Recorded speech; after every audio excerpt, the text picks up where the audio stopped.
Hello students, आज हम inorganic की इस ई क्लास में पी ब्लॉक एलिमेंट्स के कुछ महत्वपूर्ण लक्षणों के बारे में पढ़ेंगे। जैसा कि हम पहले भी देख चुके हैं कि इनकी कई प्रॉपर्टीज़ होती हैं, उनमें से आज हम पी ब्लॉक तत्वों के कुछ महत्वपूर्ण प्रॉपर्टीज़ या लक्षण हैं, उनमें हम सबसे पहले देखते हैं जैसे कि उनके जो गुण हैं, ध्रुवण शक्ति एवं ध्रुवणता, जिसको हम पोलराइजिंग पावर एंड पोलराइजेबिलिटी भी कहते हैं। इसके अलावा मेटालिक प्रॉपर्टीज़ या धात्विक गुण के बारे में हम इनकी पढ़ते हैं, इनके गुणों के बारे में प्रॉपर्टीज़ पढ़ते हैं। इसके अलावा इनका जो एक मेन गुण है या मेन प्रॉपर्टी है वो है डायगोनल रिलेशनशिप या विकर्णीय संबंध, जो कि पी ब्लॉक के एलिमेंट्स दर्शाते हैं या इनमें इनको बारे में हम पढ़ते हैं। तो जैसे हम सबसे पहले हम पढ़ते हैं ध्रुवण शक्ति एवं ध्रुवणता। What is polarising power and polarisability. इसको हम देखते हैं तो हम देखते हैं सबसे पहले कि जब दो विपरीत आवेशित आयन A+ और B- आयन एक दूसरे के संपर्क में आते हैं तो धन आयन ऋण आयन के इलेक्ट्रॉनों को अपनी ओर आकर्षित करता है, जबकि उसके नाभिक को प्रतिकर्षित करता है। इस कारण से ऋण आयन विकृत हो जाता है, या हम यूँ कहें कि ऋण आयन के आकार में डिस्टॉर्शन आ जाता है या उसमें कुछ विकृति उत्पन्न हो जाती है। इस कारण आयन ध्रुवित हो जाता है। किसी धन आयन की ध्रुवण शक्ति उसके आवेश व त्रिज्या के अनुपात पर निर्भर करती है। धन आयन पर जितना अधिक आवेश होगा और जितना कम उसकी त्रिज्या होगी, उतनी ही अधिक उस आयन की ध्रुवण शक्ति होगी। अर्थात हम इसको इस प्रकार से समझ सकते हैं कि उसका आयन का जितना आवेश है, धन आयन पर जितना अधिक आवेश होगा, तो यानी कि धन आयन पर जितना अधिक आवेश होगा तो उतना ही उसका साइज या उसका आकार उतना ही कम होगा। जैसे जैसे आकार कम होता है, इलेक्ट्रॉन्स त्यागते हैं तो उनके ऊपर आवेश आता जाता है, प्लस आवेश आता जाता है, और प्लस आवेश आने के कारण उनकी त्रिज्या में कमी आती जाती है, और त्रिज्या में कमी आने का मतलब कि उनका साइज छोटा होता जाता है। तो जैसे जैसे साइज छोटा होता है तो उतनी ही उसकी आयन की ध्रुवण शक्ति अधिक होती चली जाती है। एक आवर्त में बाएं से दाएं जाने पर धन आयन की ध्रुवण शक्ति बढ़ती जाएगी, जबकि एक वर्ग में यानी कि ऊपर से नीचे जाने पर, किसी भी ग्रुप में ऊपर से नीचे की ओर जाने पर उनकी ध्रुवण शक्ति कम हो जाती है। किसी ऋण आयन की ध्रुवणता उसके आवेश एवं उसके आकार पर निर्भर करती है। एक वर्ग में ऊपर से नीचे की ओर जाने पर ऋण आयन के आकार में हमेशा वृद्धि होती है, और आकार में वृद्धि के साथ साथ उसकी ध्रुवणता में भी वृद्धि होती जाती है, या उसकी पोलराइजेशन में भी वृद्धि होती जाती है। इसके विपरीत अगर हम देखें तो एक आवर्त में, अर्थात लेफ्ट से पीरियोडिक टेबल में लेफ्ट आवर्त में लेफ्ट से राइट जाने पर ऋण आयन के आकार में कमी होती जाती है, जिस कारण उनकी ध्रुवणता भी कम होती चली जाती है। ये ग्रुप और आवर्त में इस प्रकार से इनके साइज और उनकी ध्रुवणता में आपस में निर्भर होता है। इसके बाद में अगर हम इनके दूसरी प्रॉपर्टी, पी ब्लॉक के एलिमेंट का जो दूसरी प्रॉपर्टी या मेटालिक प्रॉपर्टी या धात्विक गुण के बारे में अगर हम बात करें तो धातु धन विद्युतीय प्रकृति के होते हैं। जैसा कि धातुओं की जो मेन प्रॉपर्टी है, सबसे ज़्यादा मेन प्रॉपर्टी या मेन मुख्य जो गुण है उनका ये है कि धातुएं धन विद्युतीय प्रकृति के होते हैं। आसानी से ये इलेक्ट्रॉनों को त्याग कर धन आयन बना लेते हैं।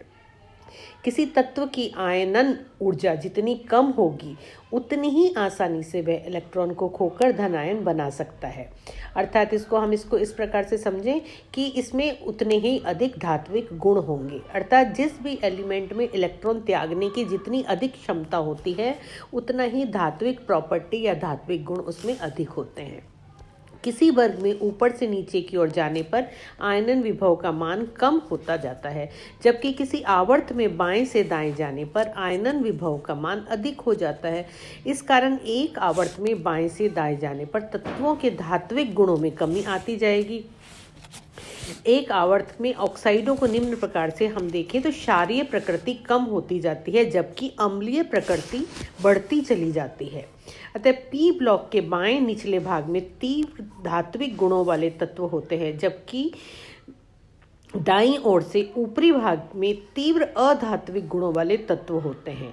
इन दोनों एक्सट्रीम या चरम स्थितियों के मध्य में कुछ ऐसे तत्व होते हैं जिनमें की धात्विक प्रॉपर्टीज भी होती हैं और अधात्विक प्रॉपर्टीज भी होती है। तो दोनों एक्सट्रीम के बीच में जो एलिमेंट्स होते हैं या तत्व होते हैं उन्हें हम कहते हैं उपधातु या मेटलॉइड्स कहलाते हैं।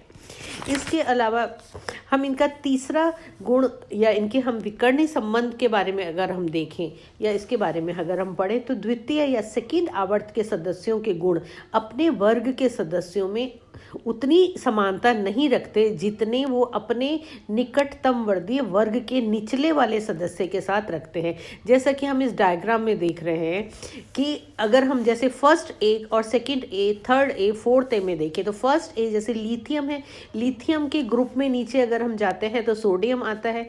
बेरिलियम सेकंड ए ग्रुप के बेरिलियम से अगर हम नीचे जाते हैं तो उसमें मैग्नीशियम आता है।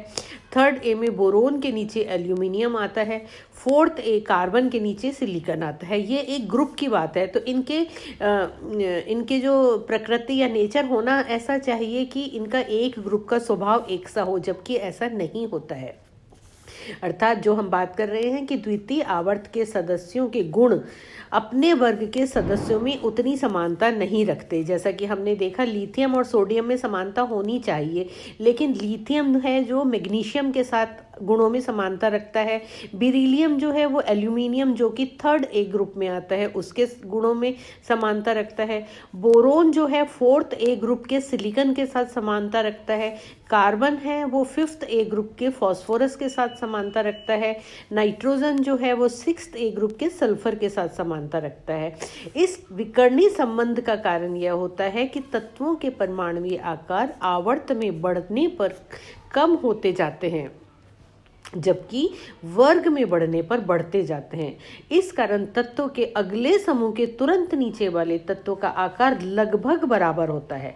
पहले ग्रुप के एलिमेंट के साथ दूसरे ग्रुप के एलिमेंट का आकार जो है बराबर होता है। इस कारण उनकी प्रॉपर्टीज लगभग समान होती है, ना कि अपने ग्रुप के नीचे वाले एलिमेंट्स के साथ। तो इस कारण आकार समान होने के कारण उनके गुणों में समानता आ जाती है। अतः हम पी ब्लॉक के सदस्यों के बोरोन व सिलिकॉन के विकर्ण संबंधों के बारे में हम अधिक बात करते हैं। तो जैसे हम देखें कि बोरोन की एल्यूमिनियम व समूह के अन्य सदस्यों के साथ कुछ भिन्नताएं हैं। जैसे यह तत्व एक उपधातु है, जबकि समूह के अन्य सदस्य धात्विक प्रकृति के होते हैं। हम बात कर रहे हैं बोरोन और एल्यूमिनियम की। बोरोन की एल्यूमिनियम व समूह के अन्य सदस्यों के साथ भिन्नता का कारण और उनमें क्या भिन्नताएं हैं। तो सबसे पहले कि उपधातु, यह एक उपधातु है बोरोन जो है, जबकि समूह के अन्य सदस्य सब धातुएं हैं। बोरोन परमाणु का आकार छोटा होने के कारण इनके संयोजकता कक्ष में इलेक्ट्रॉन 2s2 2p1 नाभिक के जितना पास होते हैं कि इन्हें निकालने में बहुत अधिक ऊर्जा की आवश्यकता पड़ती है। अर्थात इनका आयनन विभव बहुत अधिक होता है। इसी से इलेक्ट्रॉन देने की शक्ति बहुत कम हो जाती है। इस कारण इस तत्व की प्रकृति धात्विक नहीं होती, क्योंकि धात्विक में तो ये प्रॉपर्टी होती है कि वो इलेक्ट्रॉन आसानी से निकाल देते हैं और धनायन बना लेते हैं, लेकिन बोरोन में इलेक्ट्रॉन त्यागने की क्षमता नहीं होती या कम होती है, या हम कहें कि इसमें से इलेक्ट्रॉन निकालने के लिए हमें बहुत ज़्यादा एनर्जी की आवश्यकता पड़ती है। इस कारण इनमें धात्विक प्रकृति कम होती है। बोरोन एक अर्धचालक है, जबकि एल्यूमिनियम विद्युत का सुचालक होता है। बोरोन केवल एक सहसंयोजी यौगिक बनाता है, जबकि एल्यूमिनियम आयनिक यौगिक भी बनाता है। इसका कारण यह है कि अत्यंत छोटा आकार होने के कारण यह बोरोन B+3 प्रकार का आयन नहीं बना सकता, जबकि अन्य सभी M3+ आयन बना सकते हैं। बोरोन के ऑक्साइड व हाइड्रोक्साइड का व्यवहार अम्लीय होता है, जबकि शेष सदस्यों के यौगिक उभयधर्मीय अथवा क्षारीय होते हैं। बोरोन कई प्रकार के हाइड्राइड स्थायी बोरोन का निर्माण करता है, जबकि एल्यूमिनियम केवल एक हाइड्राइड एल्यूमिनियम ट्राइहाइड्राइड बनाता है, जो भी एक अधिक स्थायी नहीं होता है। ये तो हमने देखा बोरोन और एल्यूमिनियम के बारे में। अब हम बात करते हैं बोरोन और सिलिकॉन के गुणों में कुछ जो समानताएं होती हैं। बोरोन और सिलिकॉन की समानताएं। अब बोरोन थर्ड ए ग्रुप का एलिमेंट है और सिलिकॉन जो है वो फोर्थ ए ग्रुप का एलिमेंट है। तो इन दोनों की समानताएं हैं। तो दोनों तत्व उपधात्विक हैं तथा विद्युत के अर्धचालक हैं एवं दोनों तत्वों के आयनन विभव का मान लगभग समान होता है।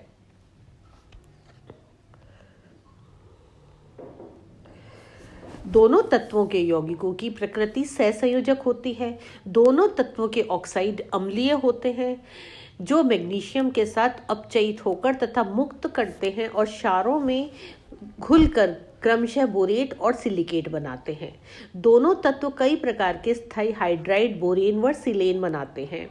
दोनों तत्व कई प्रकार के तत्वों के साथ संयुक्त होकर द्विअंगी या बाइनरी यौगिक्स बनाते हैं। दो धातुओं के साथ बोराइड व सिलिसाइड, नाइट्रोजन के साथ नाइट्राइड व हैलोजनों के साथ शीघ्र जल अपघटित होने वाले वो हैलाइड्स बनाते हैं। अब हम बात करें अगर कुछ स्पेसिफिक प्रॉपर्टीज ऑफ बोरोन की या बोरोन के कुछ विशिष्ट गुणों की अगर हम बात करते हैं तो इनका इलेक्ट्रॉनिक विन्यास 2s2 2p1 टाइप का होता है, लेकिन यह एक संयोजी यौगिक नहीं बनाता है।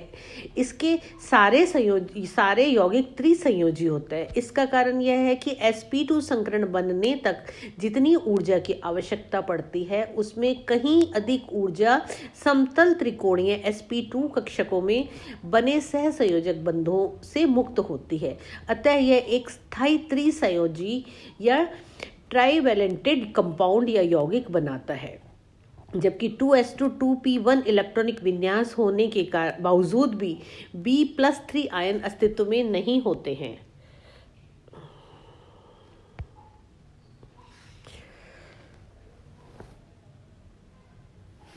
इनको यदि जल में B+3 आयन हो या बने तो ये जल के अणुओं से इलेक्ट्रॉनों को इतनी शक्ति से आकर्षित करेंगे कि जल में से ये प्रोटॉन मुक्त हो जाएंगे। यही कारण है कि BOH3 तथा B2O3 का व्यवहार अम्लीय हो जाता है। बोरोन विद्युत का अर्धचालक है। इसका कारण यह है कि छोटा आकार होने के कारण या बोरोन का साइज छोटा होने के कारण इलेक्ट्रॉन नाभिक के द्वारा प्रबल आकर्षण बल से बंधे रहते हैं और क्रिस्टल में गति करने के लिए मुक्त नहीं होते। इसलिए ये विद्युत का कंडक्शन नहीं कर पाते हैं या विद्युत का संवहन नहीं कर पाते हैं और ये कुचालक नेचर शो करते हैं। लेकिन जब अगर इसका ताप बढ़ाया जाए तो ताप के रूप में दी जाती है गतिज ऊर्जा अतिरिक्त ऊर्जा से इलेक्ट्रॉन नाभिक के आकर्षण से मुक्त होकर क्रिस्टल में गति करने लगते हैं। जितना ताप अधिक बढ़ाया जाएगा अधिक इलेक्ट्रॉन मुक्त हो जाएंगे और उसकी चालकता में वृद्धि होती चली जाती है। नेचर में या प्रकृति में बोरोन मुक्त अवस्था में नहीं पाया जाता है, लेकिन संयुक्त अवस्था में ये कई लवणों में पाया जाता है। इसका यौगिक बोरेक्स बहुत ही पुराने समय से हमें ज्ञान है, जिसके बारे में हम इसकी स्टडी भी करते हैं। इसके बाद हम इसके ऑक्साइड्स और इनके कई इंपॉर्टेंट यौगिक्स के बारे में हम नेक्स्ट क्लास में हम बात करेंगे।